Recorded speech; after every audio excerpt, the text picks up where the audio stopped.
My name is Son-yeol. I am president of EAI. On behalf of EAI, I would like to welcome all of you, including renowned scholars and distinguished guests, and thank you for being here. I am honored and pleased to take this opportunity to work with distinguished experts, participants and scholars present today for a two-day conference. Especially, I would like to thank the funder for this wonderful conference. EAI is a non-partisan think tank, primarily working on foreign policy, North Korea, and Asian democracy cooperation. Among others, one important research project concerns post-COVID world order. During the COVID, EAI, has worked on various numbers of webinars on post-COVID, post-Corona world order. This is one of that effort. We have experienced the existing international order, world order fracturing. COVID pandemic has accelerated that trends. Inequality, within the nation and between the nations, populism, nationalism, distrust in multilateralism, international institutions, and also accelerating pace of the rise of China and U.S.-China strategic competition. But at the same time, we are witnessing the rise of emerging security issues. We might see a moment of upheaval in that sense. The pandemic has clearly demonstrated how infectious diseases, climate change, climate crisis, weapon development facilitated by cryptocurrency theft in cyberspace, and the weaponization of economic interdependence all have transformed the landscape of national, international security, and subsequently the world order. Recent public opinion polls conducted by EAI have demonstrated changes in the perception of threat to the public. 2 years ago, during the pandemic, EAI did the public opinion polls, and the most serious threat to you, the top was pandemic and infectious diseases. That was 45% of the respondents said that is the most serious one. U.S.-China competition and confrontation was second, 44%, close second. And the trade and tech war is also 44%. And traditional threats like nuclear, North Korean nuclear and missile development was 35%. So among the top three are what we discussed today and tomorrow. This year, we did the same survey, and number is roughly very similar. Top is trade and tech war, which is 55% of the respondents said. And very close next is nuclear, North Korean nuclear development, which is 54%. And climate change this time is 41%, which is the third, security threat. So we have seen quite big changes. Traditionally, obviously, number one is always North Korea. That is the core of South Korea's security threat perception. But now that perception is increasingly diverse, complex, and multidimensional. So in that sense, we are discussing three of those, top four threat perceptions that South Korean people have addressed today and tomorrow. COVID-19 marks a moment of reckoning for the present era and the future.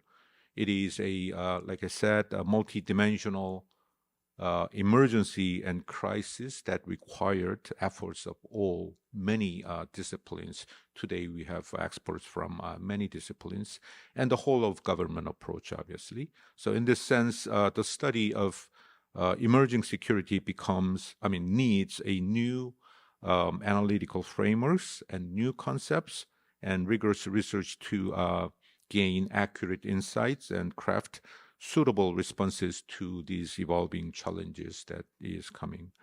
So EAI is proud of hosting this international conference, coping with security challenges in the post-COVID-19 world, to analyze key issues and challenges in the emerging security from climate change, health, economy, and cybersecurity. I hope that this event seeks to chart the future pathways for Korea and the global community to tackle the emerging crisis. I look forward to great discussion, debate, and dialogue. Thank you very much. It is my pleasure to have a talk on the new perspective of competitive symbiosis in the age of complex crisis for this conference's timely and important conferences. The contemporary civilization in the 21st century is now facing 6 major crises. The first one is complex security crisis. As the recent U.S.-China summit meeting in San Francisco shows, 2 big powers will not easily face off at the state where the U.S. military dominance is still maintained as it is now. However, it is probable that mutual misjudgment over the core interests of the U.S. and China may ignite military clashes in the hotspots of the Indo-Pacific region. Moreover, the U.S. government has speculated that U.S.-China military power in 2050 could become much more competitive. This led the U.S. to renew and amplify its armed forces under the integrated deterrence strategy through utilizing conventional nuclear and AI weapon systems across complex domains of traditional cyber and outer spaces while working with allies and partners. The PRC also pledged to modernize the People's Liberation Army by 2035 to make them the world's most invincible armed forces by 2050. If by any chance U.S.-China rivalry becomes by the mid-21st century, this will heighten the risk of the strategic deterioration. The second one is the economic deglobalization crisis. After the end of the Cold War in 1991, the trend of globalization could continuously increase under the liberal international order. However, since global financial crisis in 2008, signs of deglobalization began to appear in addition as the disputes between the U.S. and China over trade escalates. The level of contention over the reconstruction of the global and regional trade order became ever more severe. Uncertainties are rising over rebuilding an open global economic order as the U.S. and China are intricately involved in competition over the reorganization of supply chain in key technologies and industries by elevating levels of economic and security links beyond the protracted tariff war. The third one is global legitimacy crisis. The current ossified U.S.-China relationship prompts both sides to enter the phase of full-fledged competition over legitimacy. the U.S. has carried out global efforts to disseminate American democracy that is distinct from Chinese socialism in a bid to lay the groundwork for the legitimacy in the world order in the 21st century. On the other hand, the Chinese have emphasized ushering in a new era for Chinese socialism as a standard for new civilization by 2050. They lashed out as the U.S. efforts as an infringement of China's core interests, which could be the core cause for generating the likelihood of confrontation and discord between the two sides. The discord between the established and rising powers in the history of the modern world order in most cases stemmed from the struggle over legitimacy, especially when there were military asymmetries. But once the emerging powers' demands for legitimacy are not accepted, then the war eventually broke out, and the next phase through a race for military armament. The fourth one is the Anthropocene crisis in 2000, considering the rapid growing impacts of human activities on Earth and atmosphere. Paul Crutzen proposed to use the term Anthropocene for the current geological epoch. COVID-19 pandemic and climate changes are two representative examples of Anthropocene. COVID-19 pandemic originated from human-caused disruption of viral sphere and also spread rapidly on the urbanized and globalized stage. Climate change also is linked to the increased level of harmful carbon resulting from rapid industrialization. In comparison with 4 billion years history of the Earth and virus, the modern form of human being began to originate during the last 200,000 years and is now playing the leading role on Earth with a great acceleration of human history since 1950s. From this perspective, COVID-19 pandemic and climate change crisis can be interpreted as a fight back against the excessive role of the humans on the earth. The fifth one is existential crisis from the high technology revolution. The revolutionary development in cutting-edge technology has established itself as a cornerstone following the history of religion, politics, and economy. It paved the way for new opportunities in complex stages. Simultaneously, however, the impact of the misdevelopment and misuse of advanced technology, such as artificial general intelligence and superintelligence, will lead to a detrimental crisis that will accelerate the end of the human civilization, specifically in 4 major stages: military, economy, culture, and ecology. With the recent developments in cutting-edge technologies, both the U.S. and China consider technology as a core factor that could set the tone for relations between two countries. The U.S. is endeavoring to reinforce international solidarity to contain China in areas such as AI, G5, big data, robots, aerospace, and then quantum computers, which are the essential features of the fourth industrial revolution. China has strengthened its domestic technology capabilities and sought to break through to reduce gaps in the high-tech domain. The sixth one is the crisis of global governance.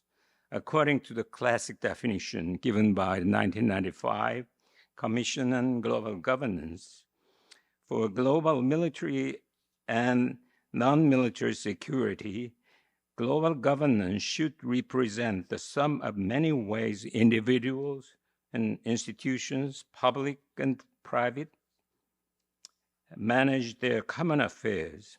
Entering the 21st century, traditional US-led liberal system of global governance is now facing difficulties and the emerging challenges of new actors such as China, India, middle powers, and global South countries.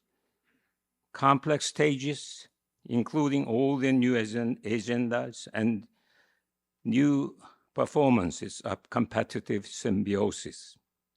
We do need to accomplish three major tasks of building the architecture of competitive symbiosis to overcome six critically important crises that could unfold after the COVID-19. First, given the intricate and diversified circumstances that the world is now facing, the global actors in the 21st century should necessarily be constructed as having multidimensional and multifaceted characteristics that affect all spheres of global concerns. However, the current U.S. standard of competition without catastrophe and China's new type of international relations do not deviate remarkably from the state-centric concept of modern international order.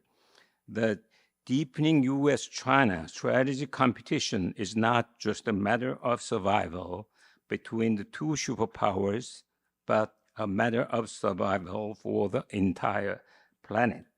In this regard, all related parties must converge to effectively grapple with the cascade of challenges by coming up with possible alternatives. For instance, the issue concerning North Korea's denuclearization also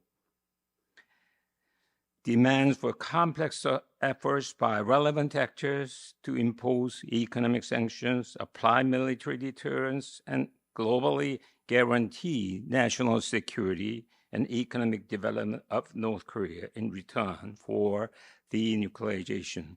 In the case of COVID-19 pandemic, although there's no question that neoliberal globalization revealed a series of contradictions and flaws in the process of devising treatments to help the immune system to fight COVID-19, the anti-globalist movement did not successfully suggest an alternative.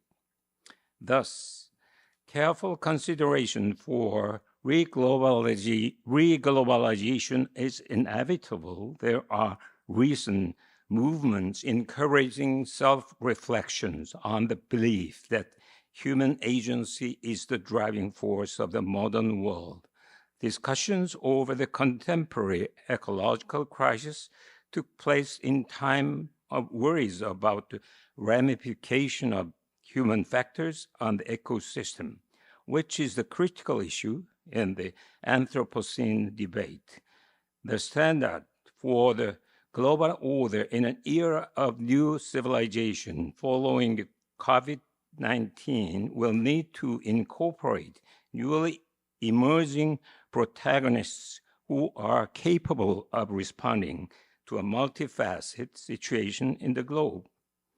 Second, it appears that time is ripe for devising a viable blueprint to rebuild the world order based on the recent development in international politics, where myriad crises are intertwined in a complex form. To resolve the world's most pressing problems in the area of a new civilization, the three-tier architecture should be built to respond flexibly to the overarching task presented in international politics. First, the middle tier encompasses 4 critical sectors, which constitute the primary section of the architecture. First, 2 sectors are ecology and culture, which are inextricably linked to the new chronic postmodern crisis. The last 2 are security and prosperity, which are indispensable components that play a critical role in preventing the crisis emanating from the modern era. Second, the revolution of the information and communication technology positioned itself as the bottom tier of the architecture, acting as a driving force that refurbishes the middle tiers. However, one should be aware that revolutionary development in artificial intelligence and advanced technologies tend to contribute less to human satisfaction and more to bolstering domination. Thus, catastrophic outcome can be staved off by carefully laid plans and closely coordinated schemes. Third, in the upper tier of the architecture rests the co-governance stage, which is responsible for managing and regulating the complex web of political, economic, ecological, cultural, and technological interdependence. Finally, third, a detailed examination of how international actors perform in the global sphere is an important task. The protagonists in the modern international order have abode by the principle of competition, which is the crux of the traditional international politics, where prosperity and military defense is the necessary ingredients for the survival of the nations, states. They also preferred minimal cooperation as a tool to fend off the maximization of conflict, such as war and poverty. However, the era of new civilization requires global protagonists not only to pursue foreign policy that puts significant emphasis on states to act according to the situation where competition, cooperation, and conflicts take place, but to get themselves prepared to effectively deal with more complex state of affairs in the postmodern world. The successful rebuilding of new civilization in the 21st century will depend upon on how global actors demonstrate relentless efforts to reach self-organization for survival and prosperity. They should simultaneously devote ultimate efforts for co-evolution with other protagonists as well. The world order following the COVID-19 is at the crossroads where newly emerging complex crises are calling for measures to be taken from a new perspective of competitive symbiosis of world politics. There is no question that the world order in the 21st century will promptly approach toward the apocalyptic stage of human history if no substantial alternatives are formulated. In parallel, South Korea, as a global people state, should also contribute to initiating the Korean model of competitive symbiosis. Thank you.